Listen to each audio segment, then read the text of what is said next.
Next 5 ఇయర్స్‌లో మీరు మీ యువలా గ్రూప్‌ని ఎక్కడ చూడాలనుకుంటున్నారు? అంటే ఏ స్థాయికి తీసుకెళ్లాలనుకుంటున్నారు? కంపెనీలో ఇందాక మీరు అడిగినట్టు ఇంతకుముందు నలుగురు పార్ట్నర్స్ కలిపి చేశారు. ఇప్పుడు మీరు ఒక్కళ్ళు ఈ ప్రాజెక్ట్ ఎలా చేస్తారు? ఏంటి? లేకపోతే ఈ ప్రాజెక్ట్ కాకపోయినా నెక్స్ట్ కమింగ్ ప్రాజెక్ట్స్ ఎలా చేస్తారు టీమ్స్ అని. సో, ఇందాక చెప్పినట్టు టీమ్ స్ట్రక్చర్స్‌ని ప్రాపర్‌గా బిల్డ్ చేసుకుంటూ వస్తున్నాము.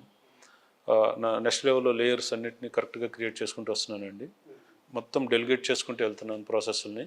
And focusing more and more on technology. Latest trends ఏమున్నాయి, లేటెస్ట్ రీసెర్చ్ రిపోర్ట్స్ ఎట్లా తీసుకోవాలి, నేను ఒక లొకేషన్లో ల్యాండ్ తీసుకుంటే ఏ టైప్ ఆఫ్ ప్రోడక్ట్ని ఇక్కడ డిజైన్ చేయాలి, ఎంత ప్రోడక్ట్ని డిజైన్ చేయాలి, ఇక్కడున్న కస్టమర్ సైకాలజీ ఏంటి, ఎంత లెవెల్ ఆఫ్ రీసెర్చ్ చేసి కానీ ఒక ప్రోడక్ట్ని డిజైన్ చేసుకోవట్లేదండి.